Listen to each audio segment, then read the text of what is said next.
একটা সন্তান যখন প্রাপ্তবয়স্ক হয়, সে যখন উপার্জন করে, তার সকল টাকার পয়সা এনে মায়ের কাছে দিতে হবে, বাবার কাছে দিতে হবে, তারা যা খুশি করবে না। শরীয়ত এটা বলে না।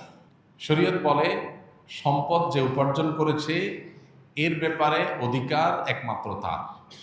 হ্যাঁ, উপার্জিত সম্পদ থেকে মার চলার জন্য, মার বেঁচে থাকার জন্য, সুস্থতার জন্য, চিকিৎসার জন্য যেটা প্রয়োজন সন্তান হিসাবে সাধ্য অনুযায়ী, মায়ের নিজের না থাকলে বা দেওয়ার মতো ব্যবস্থা না থাকলে অবশ্যই সন্তানকে সেটা বহন করতে হবে। আর স্ত্রীর সর্বাবস্থায় স্বামী হিসাবে স্ত্রীর ভরণ পোষণ এটার ব্যবস্থা করতে হবে। এর বাইরে উদ্বৃত্ত টাকা সেটা ছেলে কি মাকে উপহার হিসাবে অতিরিক্ত দিবে, না স্ত্রীকে দিবে, না কাকে কত দিবে, নাকি আদৌ কাউকে না দিয়ে নিজের অ্যাকাউন্টে রাখবে, এটা একান্ত তার ব্যাপার। এখানে শরীয়ত মা বাবাকে ইন্টারফেয়ার করার অধিকার দেয় নাই সেইভাবে যেভাবে আমাদের অনেক মা বাবা মনে করেন যে তাদের অধিকার আছে। ছেলে বিদেশ গেছে, উপার্জন করে টাকা পাঠাবে সব বাপের নামে মায়ের নাম, তারা যা খুশি করবে, তারা সেখান থেকে বৌমাকে যা দেওয়া দিবে আর যা নেওয়া দেওয়া না দিবে না।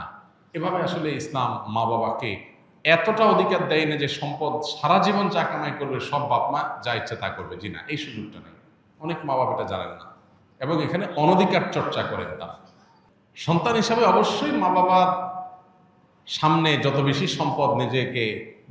সম্ভব নিজেকে বিনয়ী করে তুলবে, সমর্পণ করবে, তাদের কথা মতো চলার চেষ্টা করবে। তাদের লাগবে 10 টাকা, সম্ভব হলে 15 টাকা দিবে।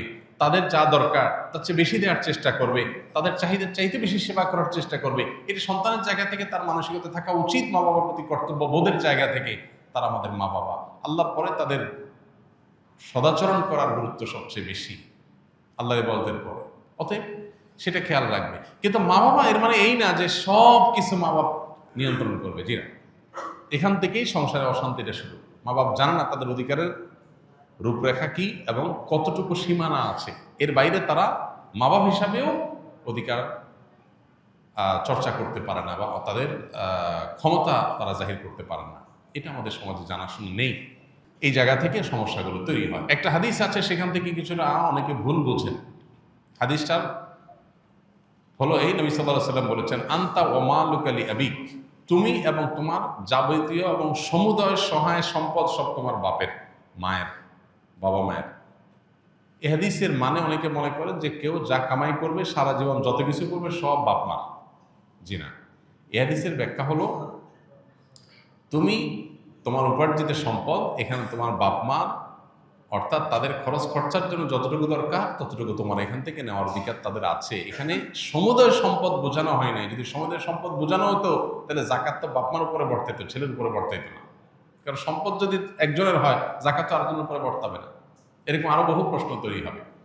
এই জন্য এই হাদিসটার ব্যাখ্যা আমরা অনেকে ভুল বুঝি এবং এর ফলশ্রুতিতে অনেক মা বাপ একটু বাড়াবাড়ি করেন, সীমালঙ্ঘন করেন এবং সেক্ষেত্রে স্ত্রীর সাথে ছেলের দূরত্ব তৈরি হয়। এইগুলো আমাদের ব্যালেন্স করতে হবে। এবং একইভাবে আপনার সম্পদের ব্যাপারে স্ত্রীরও এই মানসিকতা থাকতে হবে যে স্বামী তার উপার্জন করার পর আমার ভরণ পোষণ ঠিকঠাক মতো দিচ্ছেন কিনা। যদি দেন, এরপর বাকি সম্পদ তিনি কি করবেন, তিনি কি তার মাকে দিয়ে দিচ্ছে অতিরিক্তটা, না ভাইকে দিয়ে দিচ্ছে, বোনকে দিয়ে দিচ্ছে, এটা একান্ত তার ব্যাপার। আমার এটা নিয়ে মাথা ঘামানোর দরকার নাই, হেডেক নেওয়ার দরকার নেই। বেশিরভাগ মহিলাই অহেতুক পেরেশানি করে নিজেও কষ্ট পায়, সংসারটাকে অশান্তি করে। আমার পরিচিত এরকম আত্মীয় স্বজনের ভিতরে এরকম মেয়েদের কথা জানি যে স্বামী লক্ষ লক্ষ টাকা ধরা খাচ্ছে, কোথাও কাউকে দিয়ে দিচ্ছে, কোনো ভাবনা নেই। আমার তো এটা দেখার দরকার নেই। আমার দেখা দরকার হলো যে আমার ছেলে মেয়ে এবং আমার ভরণ পোষণের ব্যবস্থা সে করছে কিনা। সেটা যদি সে না করে, আমার অধিকার যদি সে খর্ব করে, সেগুলোও যদি সে মানুষকে দিয়ে দেয়, তাহলে অবশ্যই আমি সেখানে দাবি তুলব, যথাযথ নিয়মে আমি আর্গুমেন্ট করব। কিন্তু আমি আমারটা যথাযথ পাচ্ছি, আর দরকারটা কি? বেশিরভাগ মহিলারা স্বামীকে চায় কবজার ভিতরে আনতে, কন্ট্রোলের ভিতরে আনতে, যে আমার কথা উঠবা, আমার কথা বসবা, আমার কথা এদিক ঘুরাবা, আবার এদিক ঘাড় ফিরাবা। এই যে স্বামীকে গোলাম বানাতে চায়, এটা আরেক সমস্যা। তাহলে একদিক থেকে মা বাপের সমস্যা, আরেক দিক থেকে বইয়ের সমস্যা। এই সমস্যাটা কেন হয়? কারণ তার কতটুকু অধিকার আছে এটা সে জানে না। তার যতটুকু অধিকার আছে তিনি তার চাইতে আরো বেশি খাটাইতে চেষ্টা করেন। এটাই হলো একটা ভুলের জায়গা।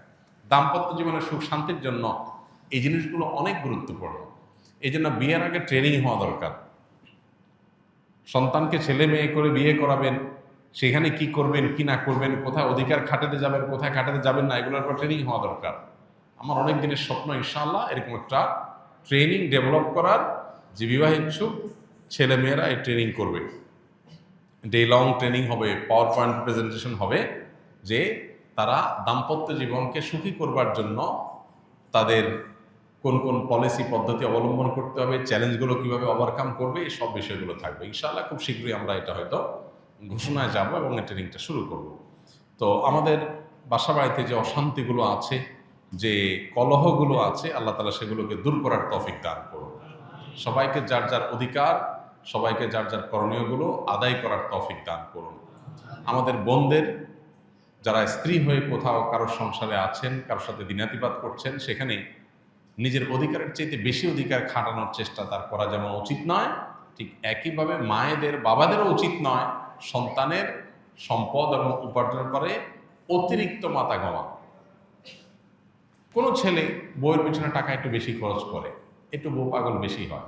মা বাপ হিসাবে তাদের দায়িত্ব হলো সন্তান সীমা ছাড়ায় গেলে তাকে সুন্দরভাবে বোঝানো যে বাবা ব্যালেন্স করো, পরিমিত হও, হিসাব নিকাশ করো, অতি পাগল হয়ে যেও না।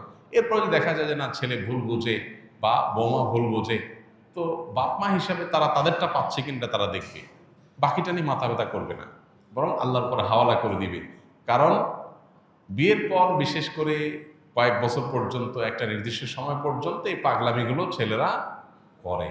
এরপরে আস্তে আস্তে হুঁশ ফিরে আসে, মাথায় ব্যালেন্স হয়, তখন সে আর আগের মতো পাগলামি করে না।